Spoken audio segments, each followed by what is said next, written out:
Bismillahirrahmanirrahim. Assalamualaikum warahmatullahi wabarakatuh. Waalaikumsalam warahmatullahi wabarakatuh. Alhamdulillahilladzi bi ni'matihi tatimmus shalihat. Alhamdulillahilladzi anzala sakinata fi qulubil mu'minin yazdadu imana ma imanihim. Asyhadu an la ilaha illallah wahdahu la syarika lahu wa asyhadu anna Muhammadan abduhu wa rasuluhu la nabiyya wa la rasula ba'dah. Allahumma salli wa sallim wa karim wa barik ala nabina wa syafi'ina wa maulana wa qudwatina wa imamina Muhammad wa ala alihi wa sahbihi wa man ittaba'ahum bi ihsanin ila yaumiddin amma ba'du. Alhamdulillah wa syukurillah kita masih mendapat kenikmatan dari Allah Subhanahu wa taala di pagi ini hadir dalam majlis ilmu, majlis yang tentu mendapatkan rahmat dan keberkahan dari Allah Tabaraka wa taala dan tentu kebersyukuran yang luar biasa yang tiada taranya di pagi ini. eh, Kenikmatan iman dan Islam yang telah membersamai kita hingga saat ini. Mudah-mudahan kita tetap istiqamah dalam kebaikan. Salawat dan salam tentu senantiasa kita aturkan kepada Nabi kita baginda Rasulullah SAW, beserta keluarganya, para sahabat, dan juga mudah-mudahan kita termasuk umatnya yang kelak akan mendapatkan syafaat dari beliau. Amin Allahumma amin. Sahabatku yang dimuliakan Allah, di pagi ini kita kembali berjumpa dalam ngaji kitab bersama Tuan Guru Suparman yang alhamdulillah kita sudah eh, melewati berbagai episode kajian kitab dari mulai kitab Ibnu Qayyim, Imam Al-Qurtubi, dan alhamdulillah kita sekarang mengkaji sebuah kitab yang ditulis oleh Imam Al-Bukhari, Al-Adabul Mufrad, sebuah kitab yang berisi kumpulan hadis-hadis Nabi yang berkaitan dengan adab. Mudah-mudahan Allah Subhanahu wa taala bukakan pintu hidayah untuk kita melalui ilmu yang disampaikan oleh para guru kita. Wabil khusus kepada Tuan Guru Parpajar, kita doakan mudah-mudahan Allah Subhanahu wa taala selalu melimpahkan keberkahan untuk beliau dan juga keistiqomahan dalam dakwahnya. Tentu kesehatan selalu kita doakan untuk beliau dan juga untuk kita semua. Mudah-mudahan Allah Subhanahu wa taala melimpahkan juga untuk para jamaah semuanya sebuah kenikmatan iman dan Islam dan juga keberkahan dalam keluarga dan juga tentunya kesehatan hingga dengan sehat itulah mudah-mudahan wasilah kesehatan membuat kita terus tambah bersemangat dalam beribadah kepada Allah Subhanahu wa taala. Dan alhamdulillah di pagi ini kita sudah bersama guru kita Tuan Guru Subhanahu Fajar untuk kembali membuka satu kitab Al-Adabul Mufrad yang bercerita tentang hadis-hadis Nabi SAW. Dan ini salah satu bukti kecintaan kita terhadap Nabi kita baginda Rasulullah SAW. Mudah-mudahan ini sebuah saksi ya, Zoom di kajian pagi ini bahwa kita adalah cinta terhadap Rasulullah dengan salah satunya mengkaji hadis-hadis Nabi SAW. Sebelum masuk kajian, senantiasa diingatkan oleh admin tentang betapa pagi yang mulia ini penuh berkah apalagi di Saidul Ayam hari Jumat dan di bulan Muharram. Kita diingatkan untuk mari sama-sama untuk memanfaatkan pagi yang penuh berkah ini dengan sedekah harta kita dan salah satunya insya Allah akan digunakan untuk khitan gratis ya yang insya Allah di hari Sabtu ini kita akan menggelar satu kegiatan rutin MKI bersama Rumah Khitan Zidan MKI yang alhamdulillah wa syukurillah kita sudah mengerjakan melakukan kegiatan ini sudah banyak sekali. Sudah hampir 2 tahun kita melakukan kegiatan khitan dari mulai khitan massal maupun yang khitan rutin. Dan kita sesungguhnya membuka juga khitan panggilan ya. Silakan jamaah yang mungkin membutuhkan khitan untuk dipanggil ke rumah, insya Allah akan kami sediakan juga. Ini menjadi bagian dari khidmat kita kepada jamaah. Tidak hanya majelis keluarga ini, tapi juga jamaah untuk kaum muslimin. Alhamdulillah. Dan silakan untuk hadir dalam kegiatan khitan di besok hari. Insya Allah mudah-mudahan menjadi ajang untuk bersilaturahim. Alhamdulillah, guru kita sudah hadir bersama kita. Insya Allah, tabarakallah. Bagaimana Tuan Guru pagi ini? Sehat walafiat? Kaifa asbahtum? Alhamdulillah. Wassalam. كيف حالك أستاذ خالد؟ Alhamdulillah, bi khairin. Masya Allah, tabarakallah. بارك الله. Oke. Dan pekan depan Ustaz ya akan berangkat umroh lagi ya, membawa jamaah ya, insyaallah. Ahad besok. Oh, insyaallah ya. Iya, Ya, insya Allah. Mohon doanya semua. Semoga kita tetap sehat walafiat, dimudahkan dan amin, dilancarkan. amin. Ya, insya Allah kita bimbing jamaah bersama MKI insya Allah bulan Ramadan. Amin, amin, Allahumma amin. Masya Allah, tabarakallah. Amin. Saling mendoakan mudah-mudahan harapan kita ya, doa-doa kita untuk bisa umroh bersama ya Insya Allah. sama MKI, bersama jamaah MKI di tahun depan di Ramadan, mudah-mudahan bisa terlaksana ya dengan tentu dengan pertolongan Allah dan izin Allah, bersama Tuan Guru juga ada Sododi insya Allah ya. Insya Allah. Baik, Kak Guru, mari kita jamaah siapkan hati kita untuk bisa menerima hidayah Allah Subhanahu wa Ta'ala melalui kajian ilmu yang insya Allah akan dibahas sebuah tema tentang, baik masih melanjutkan tema tentang eh, orang tua ya, bagaimana hubungan kita dengan orang tua kita dan bagaimana kita menjaga hubungan dengan orang-orang yang paling kita cintai, tentunya adalah orang tua kita. Dan temanya sangat serem ya. Allah akan melaknat orang yang melaknat orang tuanya. Mudah-mudahan kita terhindar dari satu musibah besar, yaitu kita termasuk orang-orang yang jauh dari orang tua kita. Faliyatul masykur, Ustaz.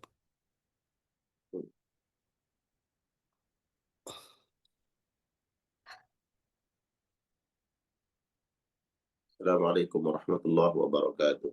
Waalaikumsalam warahmatullahi wabarakatuh. Warahmatullahi wabarakatuh. Innal hamdalillah nahmaduhu wa nasta'inuhu wa nastaghfiruh wa na'udzu billahi min shururi anfusina wa min sayyiati a'malina. Man yahdihillahu fala mudilla lahu wa man yudlilhu fala hadiya lahu. أشهد أن لا إله إلا الله وحده لا شريك له وأشهد أن محمدا عبده ورسوله. اللهم صل وسلم وبارك وكرم على نبينا ورسولنا وإمامنا وقدوتنا سيدنا مولانا محمد وعلى آله وأصحابه ومن تبعه ووالاه إلى يوم الدين وبعد. قال الله تعالى في القرآن العظيم آمرا بالتقوى أعوذ بالله من الشيطان الرجيم يا أيها الذين آمنوا اتقوا الله ولتنظر نفس ما قدمت لغد فاتقوا الله إن الله خبير بما تعملون. وقال رسول الله صلى الله عليه وسلم اتق الله حيثما كنت وأتبع السيئة الحسنة تمحها وخالق الناس بخلق حسن. صدق الله العظيم وصدق رسوله الكريم الأمين ونحن على ذلك من الشاهدين والشاكرين الحمد لله رب العالمين. Para jamaah sekalian, para bunda, jamaah Majelis Keluarga Indonesia yang insya Allah selalu dan senantiasa dalam lindungan, rahmat, taufik, hidayah dari Allah Subhanahu wa Ta'ala. Amin. Alamin. Khusus ya tentunya di pagi hari ini Sayyidul Ayyam, Yaumul Jum'ah, penghulu dari seluruh hari yang Allah ciptakan, di hari Jumat Allah masih memberikan kesempatan kepada kita semua, kesempatan untuk mempersiapkan amal saleh, memperbanyak bekal menuju Allah Subhanahu wa Ta'ala. Amin. Amin. Dari majelis inilah yang kemudian Allah menambah wawasan keagamaan kita dan Allah meningkatkan kualitas takwa kita kepada Allah sebagai amal saleh insyaallah, dan tetap istiqamah.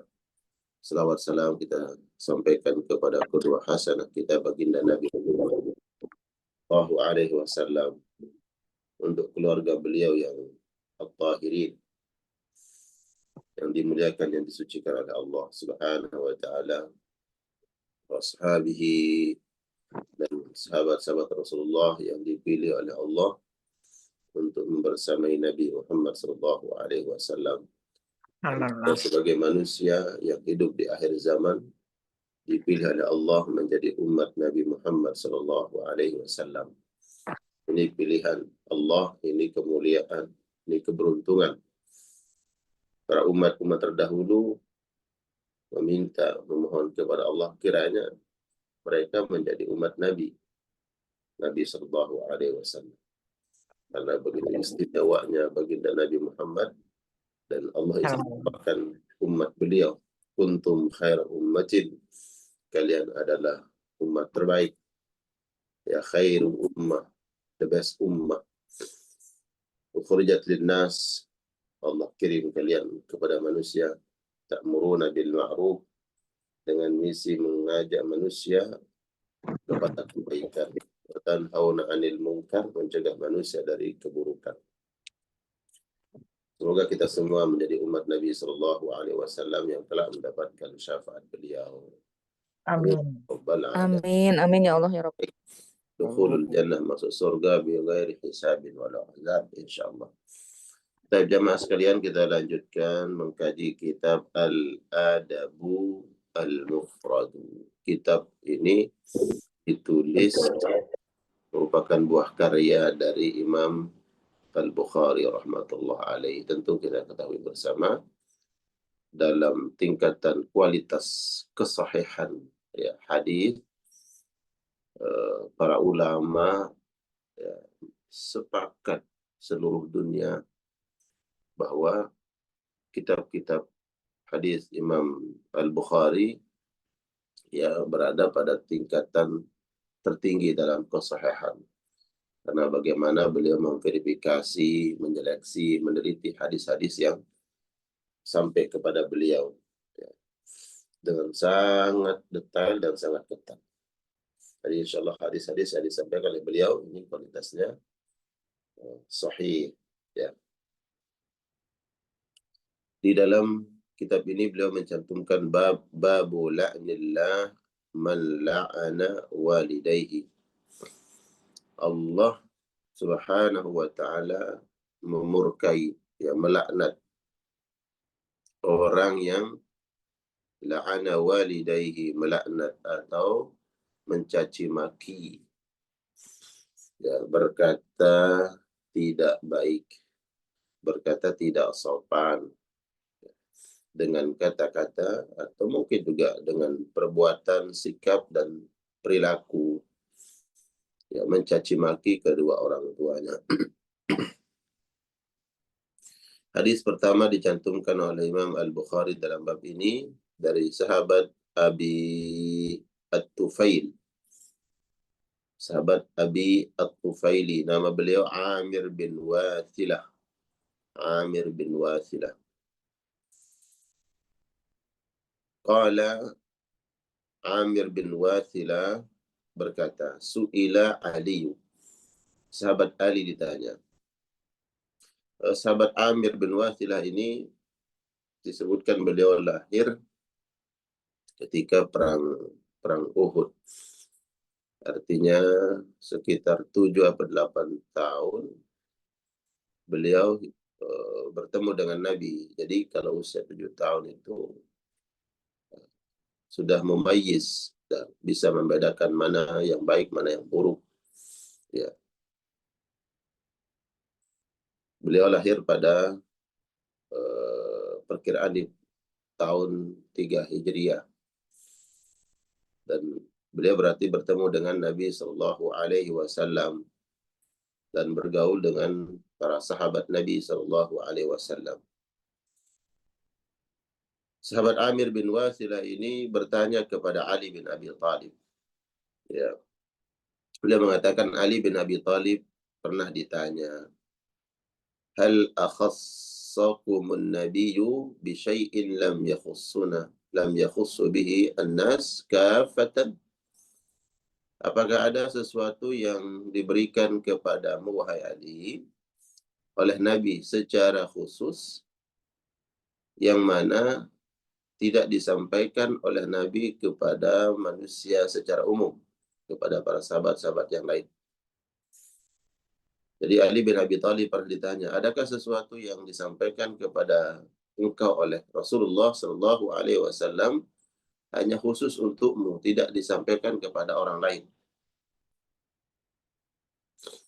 Qala Ali mengatakan, ma khassana Rasulullah Shallallahu Alaihi Wasallam bi syai'in lam yakhassa bihi an-nas. Kata Ali, tidak ada perkara yang disampaikan oleh Nabi kepada saya secara khusus dan tidak disampaikan kepada orang lain.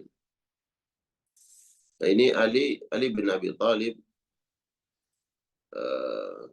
menyebutkan bahwa beliau di hadapan Nabi Shallallahu Alaihi Wasallam sama kedudukannya dengan sahabat-sahabat yang lain dalam perkara menerima, mendengar, dan mendapatkan petuah syariat dari Nabi Shallallahu Alaihi Wasallam.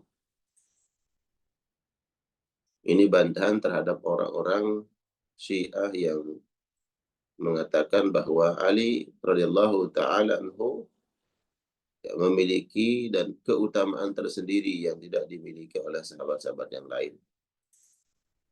Adapun kecintaan, kedudukan Ali bin Abi Thalib di hadapan Nabi tentu berbeda dengan sahabat-sahabat yang lain.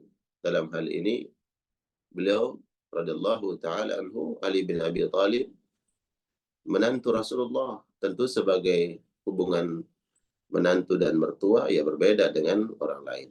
Ya, dalam hubungan kekerabatan, dalam hubungan pernikahan, ya, karena Fatimah bintu Rasulullah sallallahu alaihi wasallam menikah dengan Ali bin Abi Thalib. Ya. Ali membantah ya ucapan atau pertanyaan yang disampaikan oleh sahabat, apakah engkau mendapatkan sesuatu yang khusus dari Nabi yang Nabi tidak sampaikan kepada sahabat-sahabat yang lain? Ali mengatakan, ma khassana Rasulullah. Rasul tidak mengkhususkan saya, ya, tidak menspesialkan saya dibandingkan dengan sahabat-sahabat yang lain dalam perkara syariat ini. Adapun dalam hubungan ya biasa, mungkin beliau lebih dicintai oleh Nabi karena beliau menantu. Illa ma fi kirabi sayfi, kecuali aku menyimpan apa yang disampaikan oleh Nabi Shallallahu Alaihi Wasallam, sabda beliau. Jadi Ali bin Abi Thalib mendengar Nabi Shallallahu Alaihi Wasallam bersabda, kemudian beliau tulis dan disimpan di dalam sarung pedang beliau. Ya. Mungkin takut hilang, khawatir lupa. Ali bin Abi Thalib menulis apa yang disampaikan oleh Nabi kemudian disimpan di sarung pedangnya. Ya. Summa akhraja sahifatan, kemudian beliau mengeluarkan selembar kertas. Ya. Beliau mengeluarkan selembar kertas dari sarung pedang beliau. Fa idza fiha maktubun, dan di kertas tersebut tertulis, itu sabda Nabi Muhammad SAW. Apa sabda Rasulullah yang ditulis oleh Ali bin Abi Thalib? La'anallahu man dhabaha li ghairillah. Allah memurkai orang yang menyembelih untuk selain Allah. Ini perkara pertama. Jadi kata laknat, Allah memurkai. Dan para ulama menjelaskan bahwa di dalam Al-Quran ataupun redaksi hadis yang disampaikan oleh Nabi SAW, manakala menggunakan diksi laknat, berarti perkara yang disampaikan oleh Nabi ini perkara besar. Dosanya bukan main-main, tidak sepele. Ya berbeda dengan dosa-dosa yang lain. Hanya kemudian Al-Quran ataupun hadis menggunakan diksi laknat, ya. Dan biasanya laknat ini menunjukkan dosa besar, ya. Laknat menunjukkan dosa besar. La'ana Allahu man dzabaha li ghairillah. Allah melaknat orang yang menyembelih yang mana sembelihan itu bukan ibadah kepada Allah. Nah, hati-hati para jamaah sekali Allah muliakan. Kalaupun dalam hal ini kita bukan pelaku atau orang yang melakukan hal tersebut, menyembelih bukan karena Allah, tapi jangan sampai di dalam hati kita ada keredaan atau menganggap perkara tersebut bukan larangan syariat. Ya, tentu kita mengetahui banyak tradisi, kebudayaan, ya, ritual-ritual yang dilakukan oleh sebagian kaum muslimin yang mungkin karena kejahilan, karena tidak memahami, ya, tentang dosa menyembelih sesuatu sembelihan bukan untuk Allah Subhanahu wa taala. Apakah sesembelihan itu untuk penjaga laut, penjaga sungai, penjaga gunung, ya, atau tujuannya untuk keberkahan, untuk kemakmuran, atau sebagai penolak bala dan seterusnya. Ya, ingat perkara ini. Ini perkara akidah. Yang kemudian Nabi Shallallahu Alaihi Wasallam menggunakan diksi laknat. Ya, para ulama menyebutkan tadi saya sampaikan kalau Allah atau Rasulnya menggunakan kata laknat berarti ini perkara besar, nggak boleh disepelekan. Ya. Bagi siapapun yang mengetahui perkara ini, minimal kita pada tataran paling rendah itu mengingkari. Kalau tidak kita mampu kemudian marra'a minkum munkaran falyughayyirhu biyadi. Kita tidak punya kemampuan, kekuatan dan hal yang kemudian kita mencegah perbuatan tersebut. Ya. Kalau kita nggak mampu, minimal kita mengingkari bahwa perkara ini tidak dibenarkan dalam syariat. Dan kita menyampaikan kepada orang yang berhak untuk kita sampaikan. Terhadap orang yang kita berkewajiban untuk memberikan, mengedukasi tentang agama, yaitu anak-anak kita, keluarga kita. Jangan ikuti budaya seperti ini, tradisi, atau hal apapun yang mana sesembelihan bukan untuk Allah. Ya. Apakah itu dilakukan di laut, di sungai, di sawah, di gunung, dimanapun. Ya. Allah melaknat itu. Berarti ini dosa besar. Bahkan dalam kitab-kitab akidah selalu dicantumkan tuh. Hukmu dzabhi li ghairillah. Hukum menyembelih bukan untuk Allah. Itu menjadi perkara syirik. Karena dengan jelas Nabi SAW menyebutkan dalam sebuah hadis, ya, dalam hadis yang lain tentang kisah orang yang masuk neraka dulu di zaman Bani Israel. Ada dua laki-laki yang satunya menyembelih untuk berhala, kemudian Allah masukkan ke dalam neraka. Yang satunya tidak mau menyembelih kecuali untuk Allah Subhanahu wa taala. Kedua-duanya meninggal.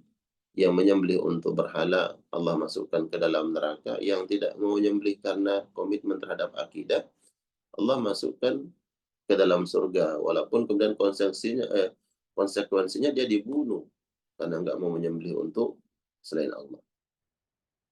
Ya, jadi jamaah ini kita ingkari. Di dalam Al-Quran jelas Allah sebutkan fasalli li rabbika wanhar. Maka salatlah untuk Allah, untuk Tuhanmu, wanhar, dan potonglah hewan kurban. Sesembelihan untuk apa? Untuk siapa? Untuk Allah. Ya. Qul inna salati wa nusuki wa mahyaya wa mamati lillahi rabbil alamin. Katakanlah salatku dan nusuk ibadahku. Ya. Nusuk ini banyak bentuknya. Ibadah itu banyak bentuknya. Menyembelih untuk Allah ibadah. Menyembelih untuk selain Allah kesyirikan. Katakanlah wahai Muhammad, sesungguhnya salatku, ibadah salat ritual yang kita lakukan untuk Allah, wa nusuki, dan ibadah-ibadah yang lain. Jangan salat untuk Allah tapi ibadah yang lain untuk, ya, untuk setan, untuk selain Allah. Wa mahyaya wa mamati lillahi rabbil alamin. Hidup dan mati untuk Allah. Baik, ini yang pertama, ya.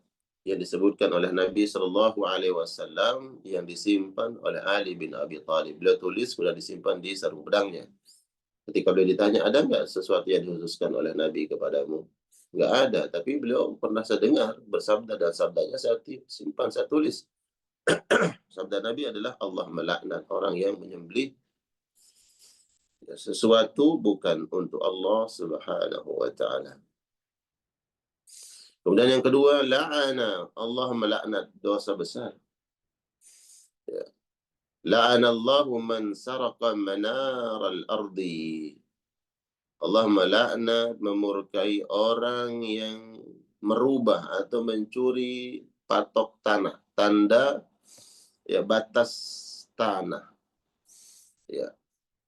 Ada orang yang nyerobot tanah orang lain, mengambil tanah orang lain yang bukan haknya, ataupun tanah ini milik negara, dia ambil dengan zalim, ya, dia gunakan tanpa izin. Nah, itu nggak boleh, ya. Dalam agama Islam nggak boleh kita menggunakan hak siapapun, baik itu hak perorangan pribadi ataupun hak negara, ya, tanpa izin. Ya tentu kalau berizin kepada pihak yang berwenang, yang punya hak untuk menjaga wilayah tersebut. Ya. Nabi SAW menyebutkan bahwa man akhadha minal ardi syai'an bighairi haqqihi khusifa bihi yaumal qiyamah ila sab'i aradin.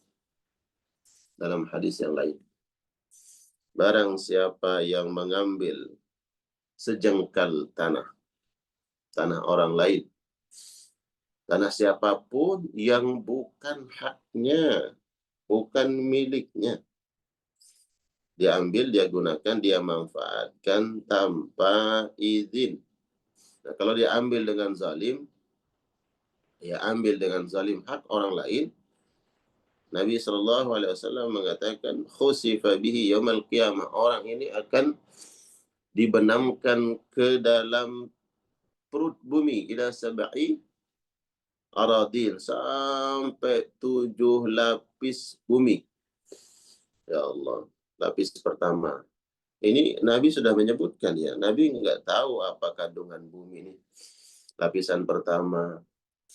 Nih, para ilmuwan coba kalau kita googling, ya lapisan pertama itu apa istilahnya di bumi. Lapisan kedua, ketiga, sampai ke dalam. Ya, saya lupa tadi, saya nggak. Saya coba. Nanti coba dicek ya di googling. Ada lapisan-lapisan bumi. Orang yang mengambil tanah orang lain, hati-hati. Ini bukan warisan kita ambil. Ini hak saudara, kita ambil. Ya. Makanya hati-hati kemudian dalam pembagian harta warisan. Ya. Nggak boleh seorang kakak merasa paling berkuasa di keluarga, orang tua sudah meninggal dunia, kemudian dia mengambil hak adik-adiknya dengan paksa, dengan zalim, tanpa redha mereka. Sejengkal pun mereka ya tidak mendapatkan haknya. Satu jengkal tanah saudara atau ahli waris yang lain kita ambil dengan zalim, ada ancamannya, khusifa bihi yaumal qiyamah ila sab'i aradin. Allah akan berikan balasan ya dari perbuatan mengambil hak orang lain, dibenamkan ke dalam perut bumi sampai 7 lapis bumi, sampai kerak bumi. Na'udzubillah. Ya. Jadi kalau kita kemudian membaca hadis-hadis ini, Nabi memberikan warning, peringatan, ya, ancaman bagi mereka yang mengambil hak orang lain. Begitu juga dalam memanfaatkan, ya, memanfaatkan. Tuh, Bunda Nadia sudah tulis di kolom komentar. Subhanallah, Nabi nggak tahu tuh 1400 tahun yang lalu. Nabi sudah menyampaikan. Berarti beliau ilmuwan yang luar biasa. yang mendapatkan informasi dari langit, as-sadiqul masduq. Termasuk dalam memanfaatkan jemaah, memanfaatkan lahan orang lain tanpa hak itu nggak boleh. Dan nanti ini baru berikutnya tentang melaknat kedua orang tua ya. Memanfaatkan lahan orang lain tanpa izin pun nggak boleh. Nggak boleh menganggap sepele. Oh, ini ada lahan kosong, punya siapa? Nggak tahu punya siapa. Dimanfaatkan, diambil, kita gunakan tanpa izin itu nggak boleh.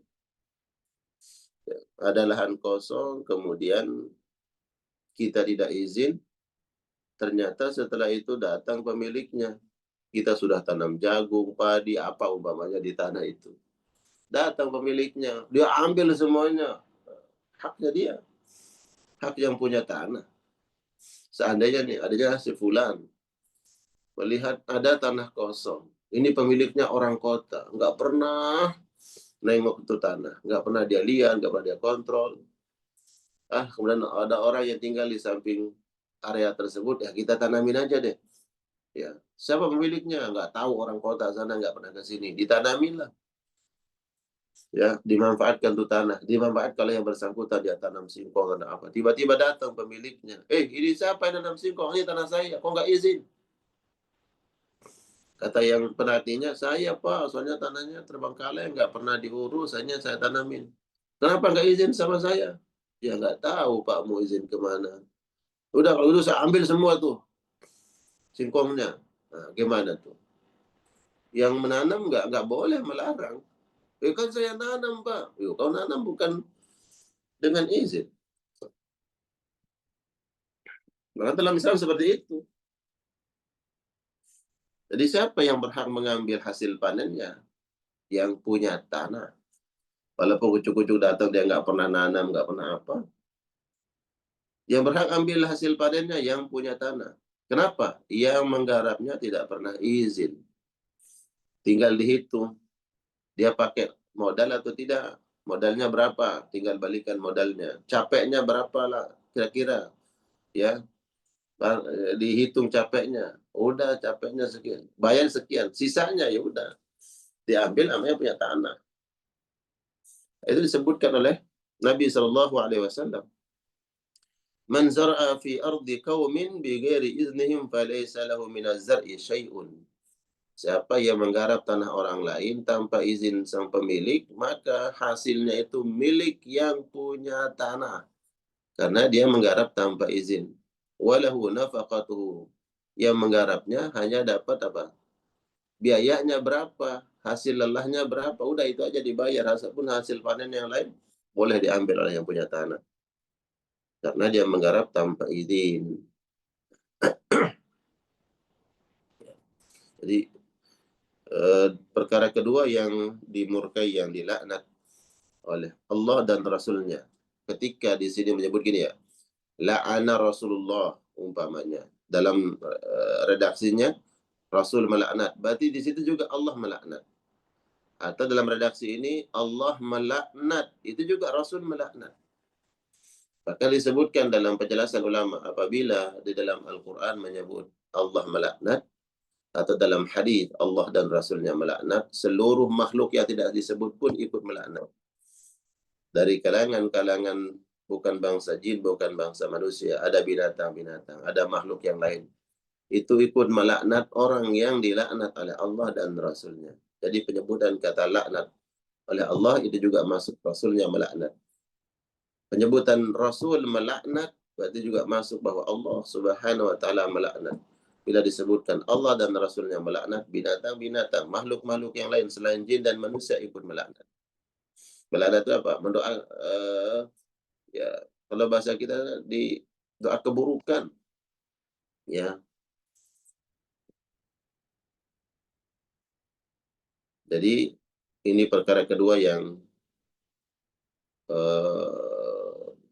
berdosa besar seseorang melakukannya, karena mengambil hak orang lain dengan cara yang zalim.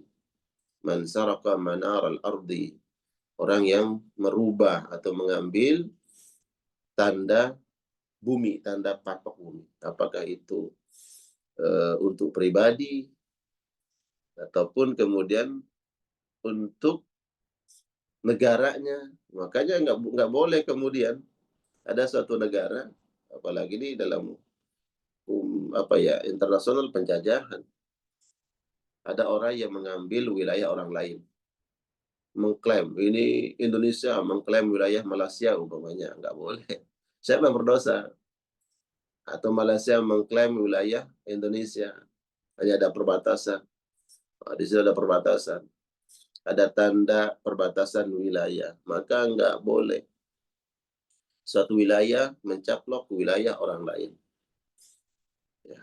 Seseorang mengambil tanah orang lain, apakah itu pribadi ataupun kelompok, golongan.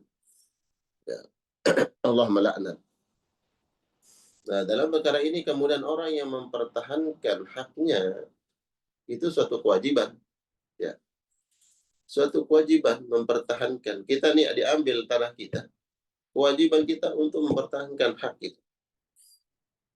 Wilayah kita diambil oleh orang lain, oleh negara lain, maka kewajiban kita mempertahankan wilayah kita. Apalagi dalam Islam, ya, orang yang mati atau meninggal atau gugur dalam mempertahankan haknya itu dihitung syahid. Ya. Dalam di tanah mulia, seperti yang diperjuangkan oleh saudara-saudara kita yang ada di Palestina, wabil khusus di Gaza. Itu hak kaum muslimin yang kemudian ingin dicaplok, ingin diambil secara zalim, ya. Ada Zionis Israel, maka mempertahankannya dan membelanya merupakan kewajiban. Yang gugur dalam mempertahankan hak itu menjadi syahadah, kesyahidan. Gugur di medan membela kebenaran. Jadi yang kedua, man saraka manaral ardu. Hati-hati. Ini kita nasihati, kita ingatkan anak keturunan kita. Hukum-hukum seperti ini. Sehingga nanti kelak mereka dewasa itu tidak menggampangkan mengambil hak saudaranya. Makanya kemudian Allah melewat syariatnya menetapkan hukum waris. Ya. Apabila kemudian ada perkara-perkara yang perlu dimusyawarahkan, bisa dengan at-taradi, saling meredai. Saling meredai. Seandainya seluruh ahli waris sepakat bahwa kakak perempuan dan adik laki-laki mendapatkan hak yang sama, karena taradi, saling ikhlas, saling redha, boleh. Ya. Tapi nggak boleh mengambil dengan cara zalim. Yang ketiga, la'anallahu, ya. La'anallahu man la'ana walidayhi. Allah melaknat orang yang melaknat kedua orang tuanya. Apakah ada orang yang melaknat kedua orang tuanya, atau melaknat di sini mencaci maki, berkata kasar, menghina, merendahkan, itu bagian dari melaknat.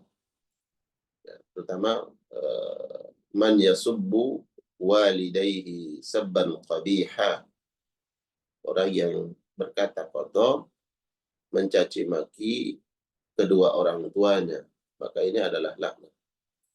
Apakah ada orang yang melaknat kedua orang tuanya? Ada. Nabi pernah ditanya, ya Rasulullah, emang ada seorang anak yang melaknat kedua orang tuanya? Kata Nabi, ada. Ketika seseorang mencaci maki atau melaknat orang tua orang lain, maka kemudian orang lain tersebut mencaci maki dan melaknat kedua orang tua kita, berarti kita sudah melaknat dan mencaci maki kedua orang tua kita secara tidak langsung. Ya. Sebagaimana Al-Quran melarang kita melaknat Allah Subhanahu wa taala.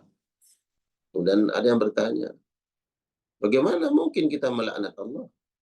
Allah adalah ma'bud kita yang kita ibadahi, yang kita sembah. Mana mungkin kita melaknat Allah?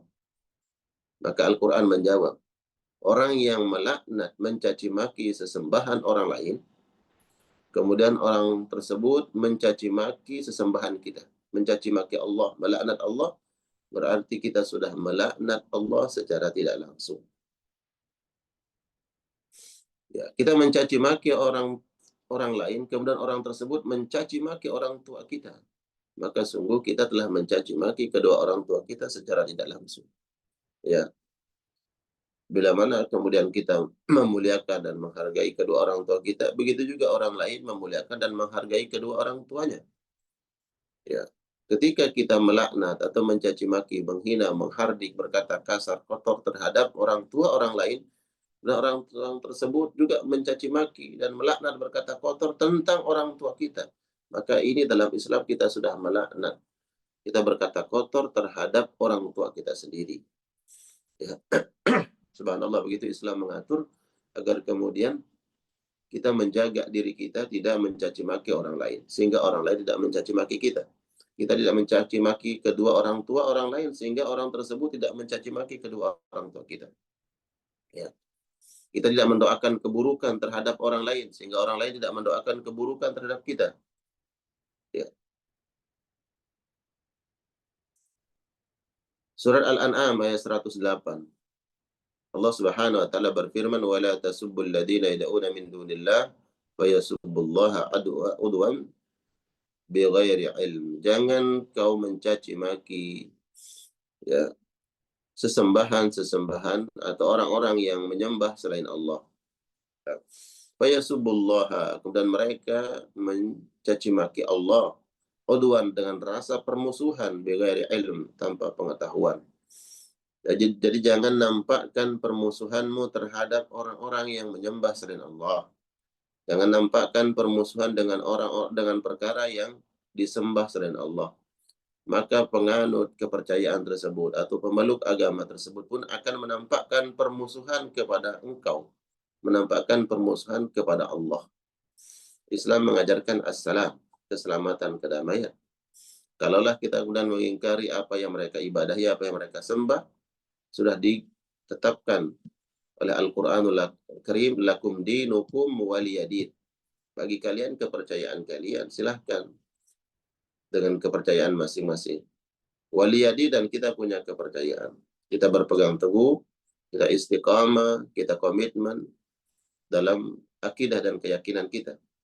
Tapi tidak kemudian dengan keyakinan kita, kebenaran yang kita bawa, kemudian kita mencaci maki, menghina sesembahan orang lain. Biarkan mereka mengibadahi apa yang mereka ibadahi. Lakum dinukum waliyadin. Ya, jadi begitu jamaah. Kalau kita ingin dihargai, jangan ya menghina orang lain.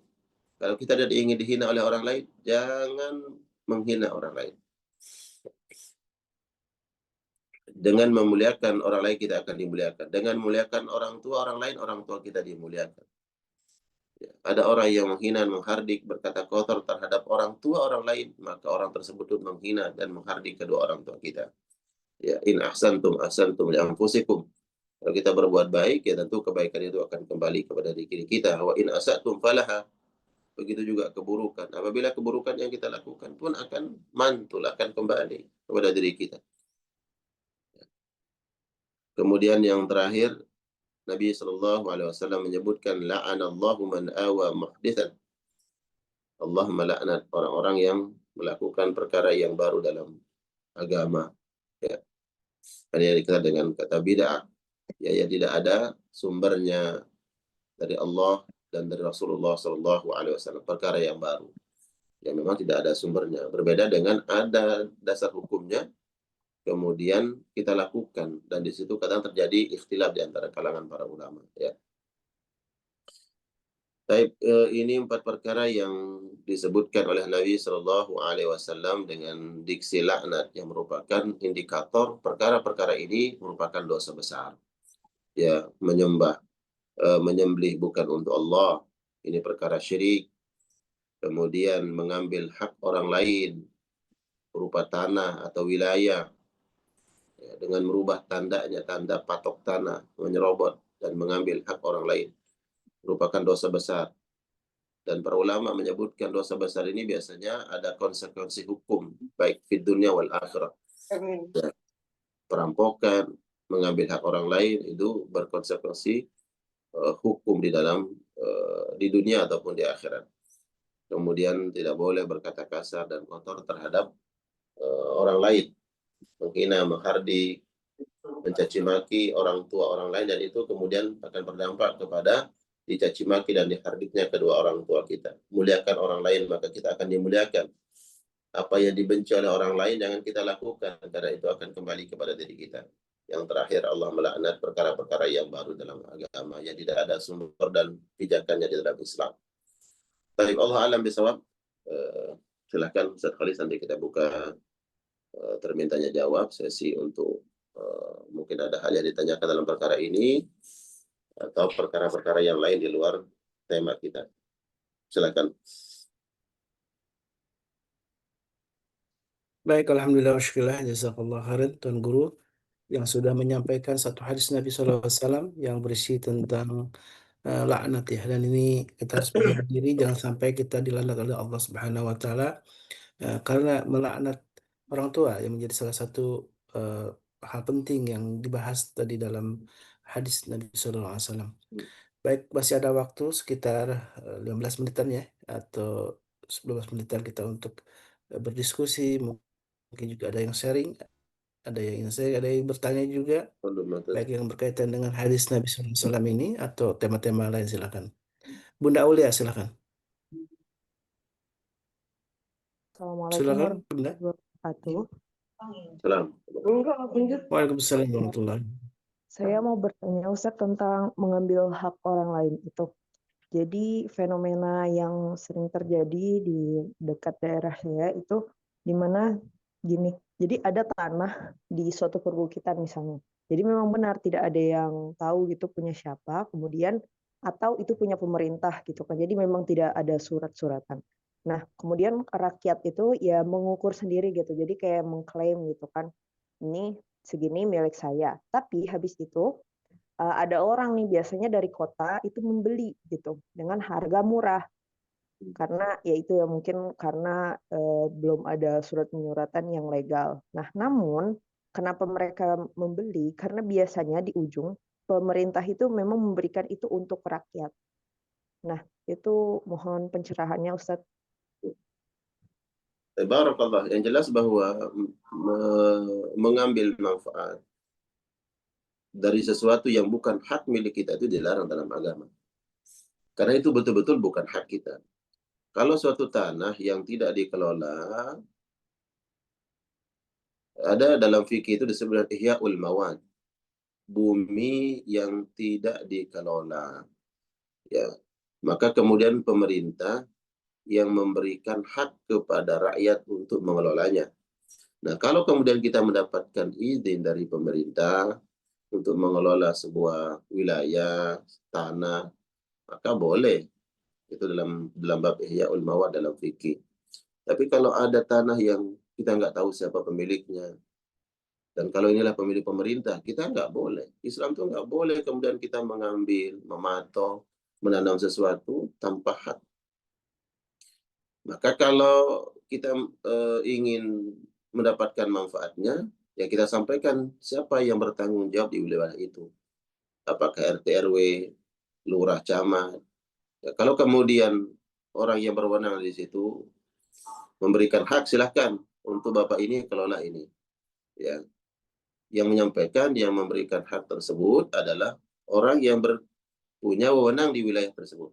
Seperti kepala desa, lurah atau camat atau RW-nya yang memang dari atasan bahwa silakan itu tanah atau wilayah dikelola oleh masyarakat, kemudian nanti dibagi-bagi untuk pengelolaannya oleh yang berwenang di situ. Maka kalau dalam perkara seperti ini diperbolehkan. Tapi kalau tanpa izin, tidak ada izin, dari mana kita akan minta izin? Berarti tanah yang tidak bertuan itu milik negara. Maka perpanjangan tanah negara itu siapa? Ya pejabatnya. Dari tingkat tertinggi sampai terendah. Kalau kita dapat izin dari perpanjangan tangan pemerintah, ya silakan, nggak masalah. Siapa yang berwenang di wilayah itu? Silakan Bapak ini, silakan menggarap aja ya berapa meter atau berapa area, kalau di kampung berapa area, atau mungkin berapa hektar, silakan. Kita dapat izin. Nggak boleh atas inisiatif sendiri, atas kemauan sendiri, tanpa izin kita mengelola. Ya. Kalaupun itu tanah kan kalau nggak dikelola nggak ada manfaatnya. Ya minta izin kepada wilayah, kepada yang berwenang di wilayah itu. Kalau dapat izin silakan. Nah, begitu Islam mengatur bagaimana kita tidak boleh mendapatkan manfaat atau mengambil hak dari sesuatu yang bukan hak kita. Kalau dia tidak dimanfaatkan, kita minta izin. Kalau dapat izin silakan. Ya. Karena banyak perkara seperti ini, ada tanah yang kita tidak tahu, ya, tidak tahu tuannya siapa, pemiliknya siapa, kemudian mengambil bercocok tanam di situ, bahkan bangunan liar di situ yang bertahun-tahun, puluhan tahun, nanti kemudian anak keturunannya tinggal di situ, sedangkan tanah itu milik negara atau milik perorangan yang tidak pernah dikelola, tapi itu milik perorangan atau milik perusahaan, terjadi sengketa, bahkan kemudian ayah orang tua saya dari dulu tinggal di sini, ya, kakek buyut kami udah tinggal di sini, sedangkan itu bukan milik daripada kakek neneknya, bukan buyutnya yang punya. Hari anak keturunannya mempertahankan sesuatu yang bukan hak daripada leluhurnya. Al-zalim itu mengambil hak orang lain. Walaupun itu milik negara, tetap milik negara, kita nggak boleh mengambil yang bukan hak kita. Itu milik negara. Ya.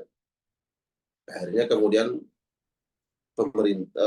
pemerintah angkat tangan karena terjadi konflik, khawatir pertumpahan darah.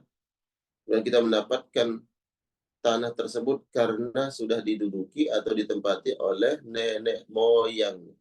Padahal nenek moyangnya menempati tempat itu dengan secara legal, tidak izin, ya, tidak mendapatkan mandat, tidak ada buktinya bahwa dipersilahkan untuk mengelola, menghidupkan tanah tersebut. Ya, hati-hati.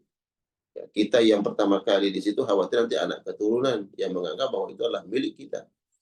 Gitu. Kecuali mendapatkan izin, ya. Izin pengelolaan berarti izinnya hanya pengelolaan. Kalaupun kemudian pemerintah, kalau sudah sekian tahun, ini ada tanah terbengkalai di ujung Brung sana umpamanya. Kemudian diberikan hak pengelolaannya. Kalau sudah sekian puluh tahun dia kelola, menjadi hak miliknya. Jadi dapat sertifikat hak milik, itu bagus. Boleh seperti itu. Makanya kan ada di daerah-daerah yang ihya'ul mawat, menghidupkan bumi, menghidupkan tanah yang tidak dikelola. Itu diberikan kepada masyarakat untuk mengelolanya, bercocok tanam dan tinggal di situ. Nanti kalau sudah sekian puluh tahun tinggal di situ menjadi hak miliknya. Ya, jadi dengan syarat dia yang tinggal, bukan nyuruh orang lain. Ya, bukan nyuruh orang lain nanti kamu tinggal di situ, tapi dia nyuruh orang lain. Enggak, dia sendiri yang sesuai dengan aturan, dia tinggal di situ, dia yang mengelolanya, dia menghidupkan tanah itu, bercocok tanam menjadi manfaat. Kalau dia berani dan siap untuk tinggal di pedalaman tersebut, sudah 10 tahun atau 15 tahun, tanah tersebut akan menjadi hak miliknya. Naik nanti menjadi SHM. Itu boleh seperti itu. Ya. Jadi kembali saya tegaskan bahwa kita tidak boleh mengambil manfaat atau memanfaatkan lahan siapapun yang bukan hak kita, apapun alasannya, itu nggak boleh. Kalau milik pemerintah, milik negara, berarti kita harus mendapatkan mandat atau izin dari pemerintah. Dalam hal ini perpanjangan tangan siapa? Ya, para pejabat dari sampai level yang paling rendah. Kalau kita mendapatkan izin, ya silakan. Ya. Baik, Bunda Nadia, silakan. Assalamualaikum warahmatullahi wabarakatuh. Waalaikumsalam warahmatullahi. Tuan Guru, ini terkait hadis Bukhari nomor 5973 yang perihal tentang melaknat orang tua secara tidak langsung berarti. Jadi seorang anak ini melaknat orang tua orang lain dan orang lain membalas melaknat orang tuanya. Nah, itu dengan realita kita yang zaman sekolah itu sering ngeledek-ledek orang tua orang, terus si temen ngeledek lagi, itu gimana? Ya, itu nggak boleh makanya. Iya. Iya, itu tidak boleh, itu perkara yang dilarang. Namun karena ini dilakukan atas dasar kita tidak paham, tidak mengetahui, dan saling ledek-ledekan sebelum akil balik, maka insya Allah kalau kita sudah orang yang sudah akil balik maka mendapatkan dosa, dan saat itu kita lakukan mungkin tidak memahami tentang perkara ini, maka kita minta istighfar, minta ampun kepada Allah Subhanahu wa taala. Ya. Baik ya. Bunda Aisyah silakan. Ya, alhamdulillah. Bismillahirrahmanirrahim. Assalamualaikum warahmatullahi wabarakatuh. Waalaikumsalam warahmatullahi wabarakatuh. Izin Tuan Guru, gini Tuan Guru mengenai ya memakai ini apa bisa dibilang atau disebut memakai hak orang lain? Jika seorang membangun rumah, Ya. rumahnya itu di pinggir jalan umum gitu, dan halamannya itu melebihi dari yang tanah dia punya. Jadi mungkin ada sekitar beberapa senti gitu ya, 10 senti atau 15 senti lebih ke jalanan umum gitu. Dan itu pernah kejadian gitu dengan berlebihnya batu yang dia patok keluar, itu mencelakai kendaraan orang yang lewat gitu. Iya. Nah, itu bagaimana Tuan Guru? Iya, makanya hati-hati. Berarti kita sudah mengambil hak umum yang bukan hak kita. Makanya berdosa, makanya hati-hati. Kita nggak boleh mengambil manfaat dari sesuatu yang bukan hak kita. Apalagi ini hak umum. Dan Bunda sebutkan ada mudarat yang ditimbulkan. Menimbulkan kecelakaan. Ya, maka orang yang melakukan itu berdosa. Kalaulah kemudian setelah ini dia memahami, maka hendaknya dia meminta redha. Di lingkungan pun tempat tinggal kita. Ya, ada yang bersifat uruf itu gini, bahwa ada talang yang menjulur ke depan yang bukan masuk wilayah kita. Tapi kalau secara uruf bahwa itu memang nggak masalah di lingkungan kita, umpamanya nih di komplek atau di lingkungan, bahwa buangan air itu tidak di wilayah tanah kita. Dia menjulur ke depan, yang itu dia, secara logika, secara kebiasaan, ilmu kebiasaan, bahwa itu nggak bermasalah gitu, karena kita tidak memanfaatkan setiap waktu, maka di sini dalam hal uruf tidak masalah. Tapi kalau itu dipermasalahkan, ya seperti tadi, ini dia bangunan rumahnya, kemudian bangunan itu melewati batas tanahnya, masuk ke jalan umum, dan itu menyulitkan orang yang lalu lalang yang lewat di tempat itu, bahkan menimbulkan kecelakaan, maka ini berdosa, mengambil hak orang lain. Hati-hati. Ya, walaupun itu punya umum, bukan punya pribadi orang lain, maka itu berdosa. Hati-hati. Kalau seandainya sekarang dibongkar, ya menjadi kesulitan, kalau dia bisa bongkar, dibongkar. Kalau enggak, dia minta redha. Dan minta redha, sampaikan kepada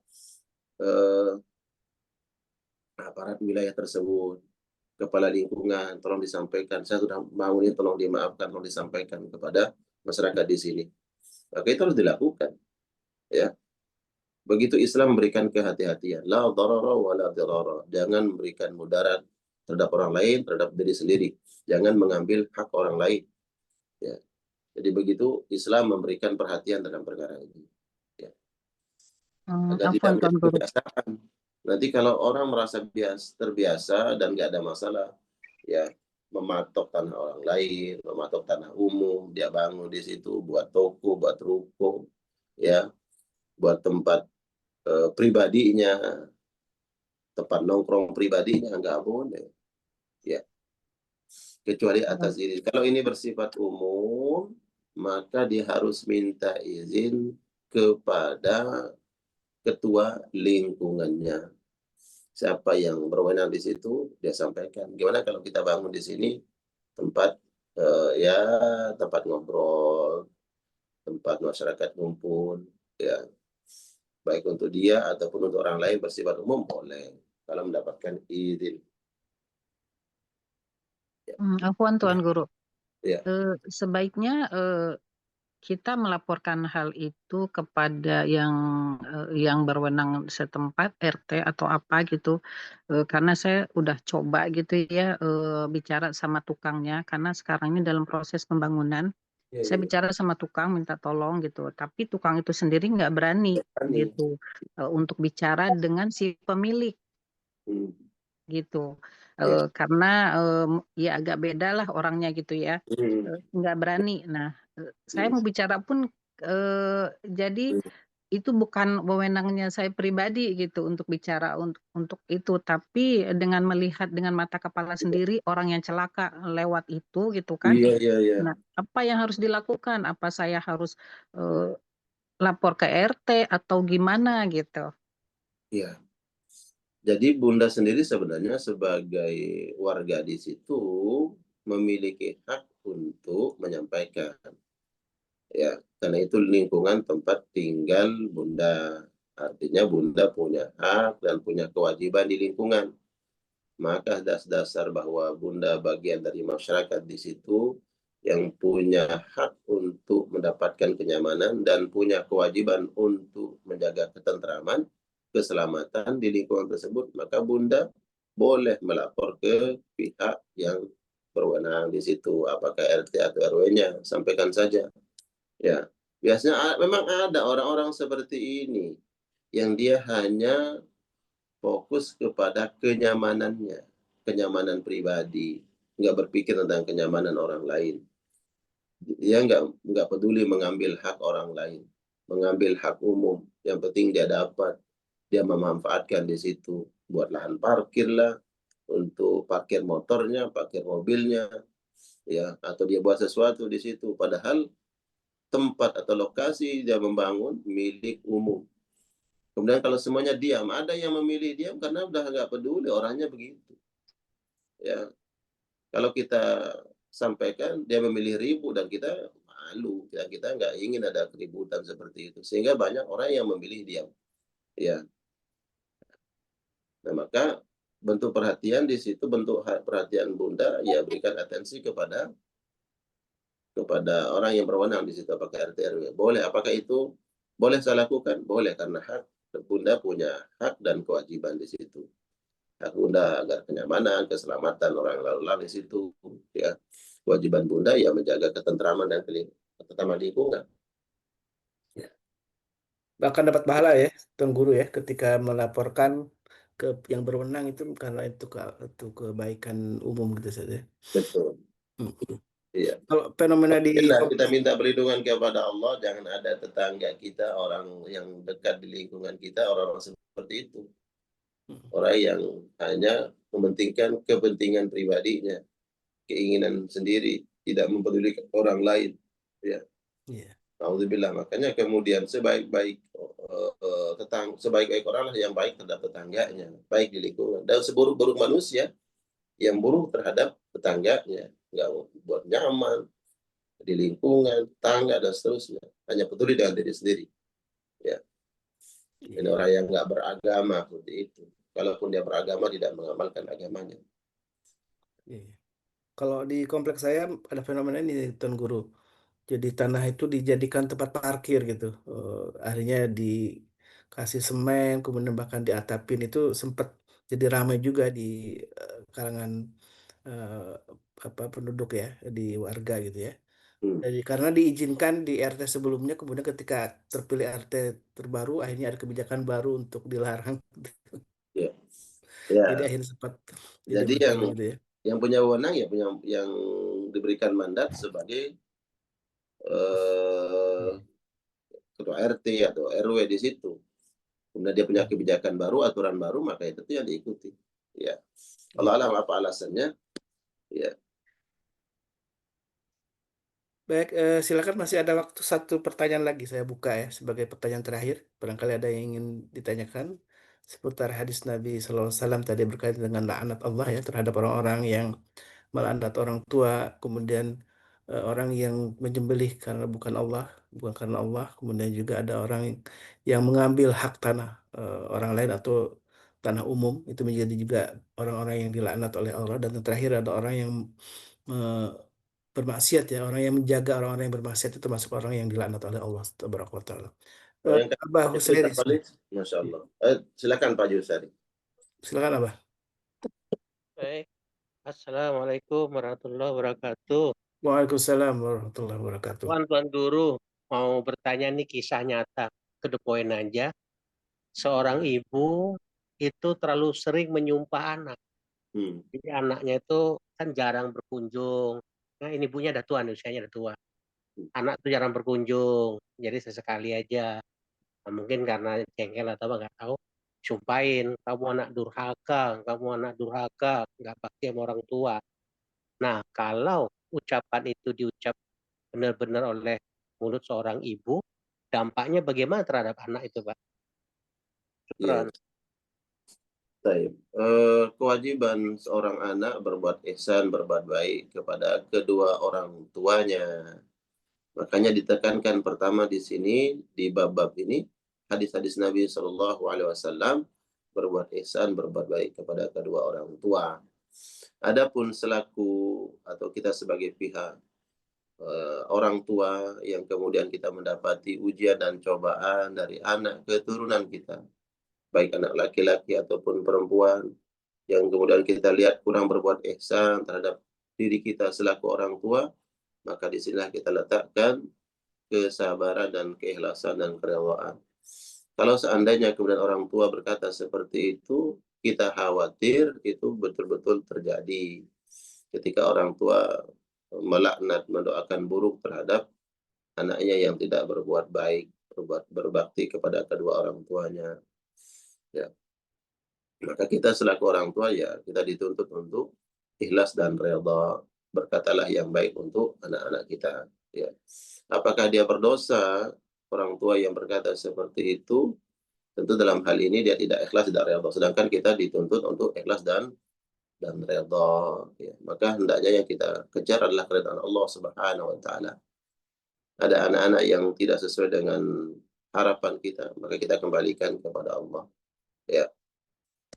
Maka khawatirlah kita selaku anak yang nanti kemudian orang tua mendoakan buruk terhadap diri kita.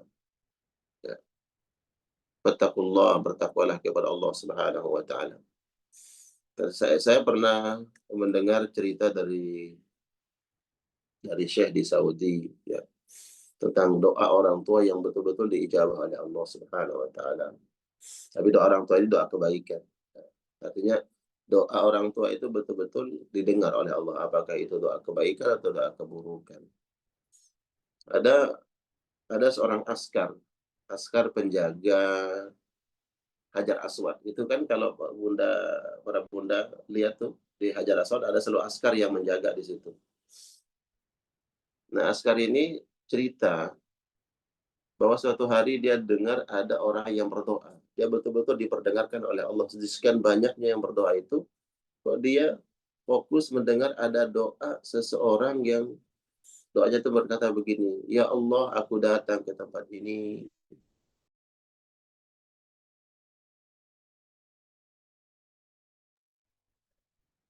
Qadarullah, nampaknya ada masalah jaringan ya di Tuan Guru nih, sempat terputus. Sambil menunggu kembali Tuan Guru, kembali kami mengingatkan insyaallah di Sabtu depan, Sabtu ini ya, kita akan ada kegiatan khitan gratis untuk saudara kita. Mari kita lengkapi kebaikan-kebaikan kita di bulan Muharram ini dengan salah satunya bersedekah, berdonasi untuk kegiatan khitan. Insyaallah mudah-mudahan Allah Subhanahu Wa Taala ridho dengan amal kita. Sudah ada 10 kuotanya insya Allah ya akan dihitung rutin setiap bulan. Alhamdulillah di bulan ini kuotanya lebih banyak 10 orang, dan mudah-mudahan ini menjadi amal kebaikan yang terus kita lakukan untuk kebaikan atau tabung amal kita. Tuan Guru, Masya Allah ya. Alhamdulillah sudah hadir kembali Tuan Guru Separuh Pajar. Silakan Tuan Guru. Apa HP saya yang satu tadi mati ya? Ya, baterainya habis. Jadi askar ini cerita, dia dengar ada seorang bapak-bapak yang berdoa di situ, "Ya Allah, anugerahkan kepadaku anak keturunan ya Allah." Kemudian setelah berapa lama dia mendengar lagi ada laki-laki yang berdoa di situ. Itu disebutkan puluhan tahun. Ternyata yang askar ini atas izin Allah, dia dengar doa yang suaranya persis puluhan tahun yang lalu. Yang berdoa di situ, "Ya Allah, berikan aku anak keturunan. Ya Allah, berikan anak keturunan. Kau berikan kepada fulan orang anak, kepada ini sudah punya anak, ini sudah punya anak, tapi aku belum punya anak, ya Allah. Berikan aku anak, ya Allah, berikan anak keturunan, ya Allah." Askar itu betul-betul dia merekam doa itu, dia dengar, dia lihat orangnya. Puluhan tahun ternyata datang lagi orang itu berdoa. Dan askar ini lihat orang yang sama, yang puluhan tahun yang lalu pernah berdoa. Dan doanya apa? Ya Allah, Engkau binasakan anakku. Kau cabut nyawanya. Dia telah melukai hatiku, melukai perasaanku. Dia tak berbuat baik kepadaku. Ya Allah, binasakan dia. Ini saya dapat ceramahnya dari Syekh dari Saudi. Kemudian askar itu dia langsung lihat, dia ingat puluhan tahun yang lalu. Ini laki-laki yang dulu berdoa di sini, di dekat Hajar Aswad, di makam Ibrahim, di Multazam, yang dulu minta anak keturunan. Kemudian askar ini turun dari situ, dia ambil bapak ini, kemudian dia tarik keluar.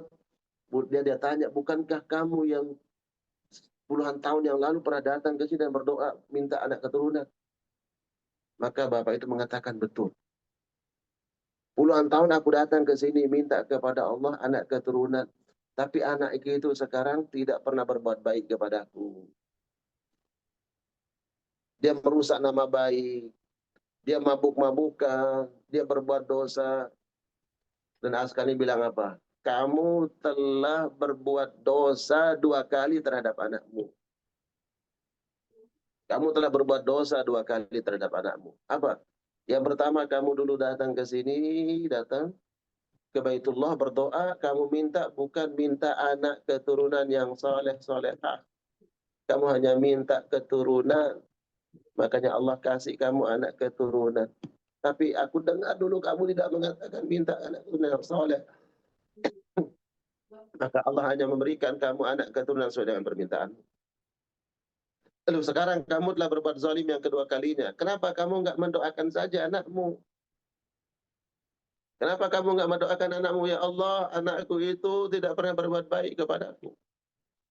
Ya, dia melukai perasaanku. Dia tidak pernah menjengukku. Dia tidak berbuat baik kepadaku. Kenapa tidak kau doakan beranakmu itu menjadi orang baik, menjadi anak yang soleh, yang berbuat baik, berbakti kepadamu. Kamu telah berbuat zalim 2 kali. Kemudian ditarik lagi oleh askar ini. Sekarang kamu balik. Ditarik sama askar itu ke Multazam. Kamu berdoa, ganti doamu. Doamu apa?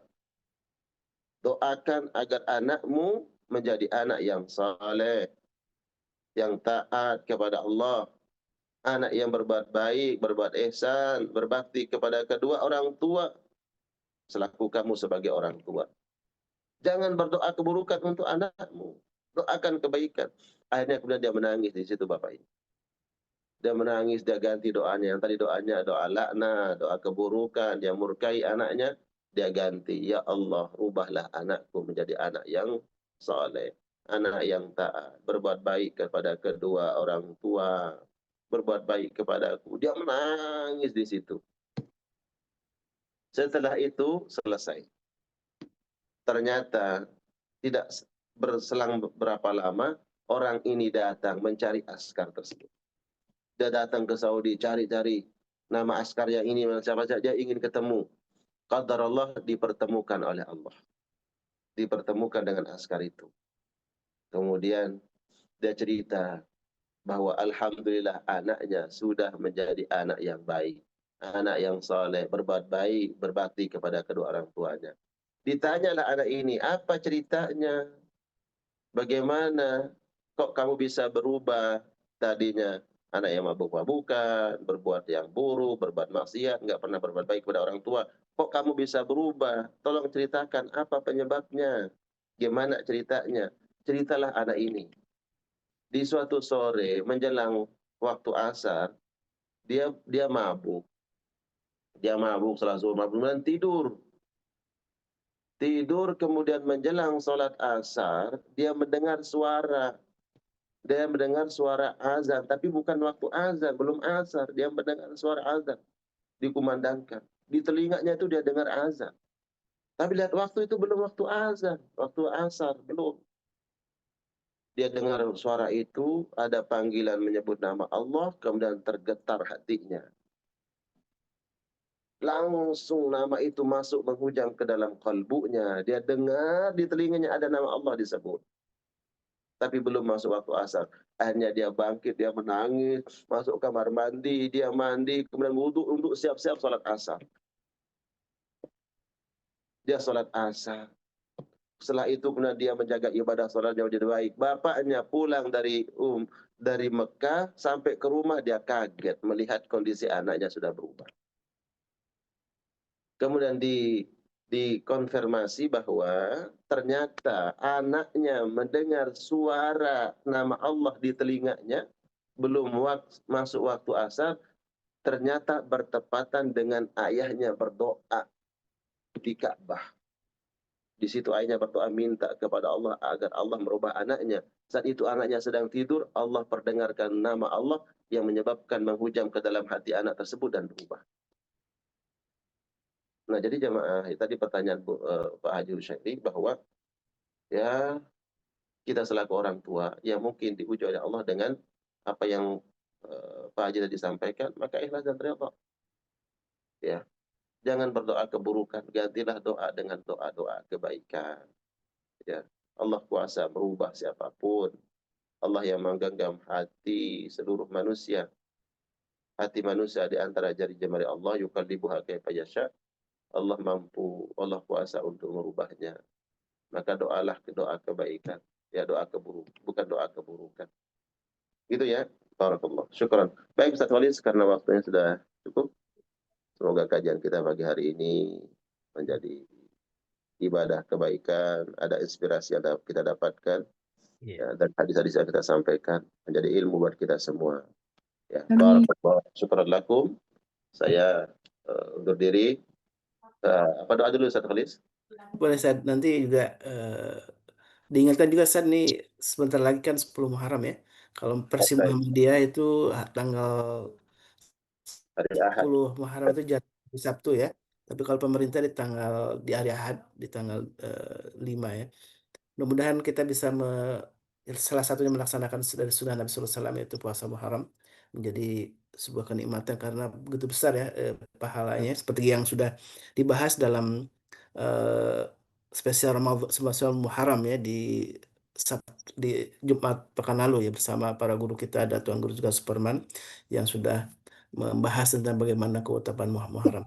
Baik, saya sebagai penutup kita akan berdoa bersama. Mari silahkan untuk dipimpin. Bismillahirrahmanirrahim. Alhamdulillah Rabbil Alamin. Hamdan yuwafi ni'amahu wa yukafi mazidah. Ya Rabbana lakal hamdu kama yanbaghi li jalali wajhika wa 'azimi sultanik. اللهم صل وسلم وبارك على محمد وعلى آل محمد. اللهم اغفر لنا ذنوبنا ولوالدينا وارحمنا وارحمهم كما ربونا صغارا. لجميع المسلمين والمسلمات والمؤمنين والمؤمنات الأحياء منهم والأموات. اللهم فقهنا في الدين وعلمنا التأويل. اللهم إنا نسألك الهدى والتقى والعفاف والغنى. ربنا لا تزغ قلوبنا بعد إذ هديتنا وهب لنا من لدنك رحمة إنك أنت الوهاب. ربنا آتنا في الدنيا حسنة وفي الآخرة حسنة وقنا عذاب النار. فضلك سبحان ربك رب العزة عما يصفون. سلام على المرسلين والحمد لله رب العالمين. طيب. Barakallah. Syukran Ustaz Khalis dan semua jamaah yang masih bergabung pagi hari ini.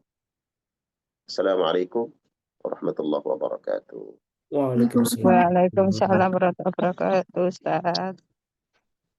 Dan mari kita tutup dengan doa kafaratul majlis. Subhanakallahumma wa bihamdika asyhadu an la ilaha illa anta astaghfiruka wa atubu ilaik. Alaikum hadana wa iyyakum. Assalamualaikum warahmatullahi wabarakatuh. Warahmatullahi wabarakatuh. Allahumma arhamna bil Qur'an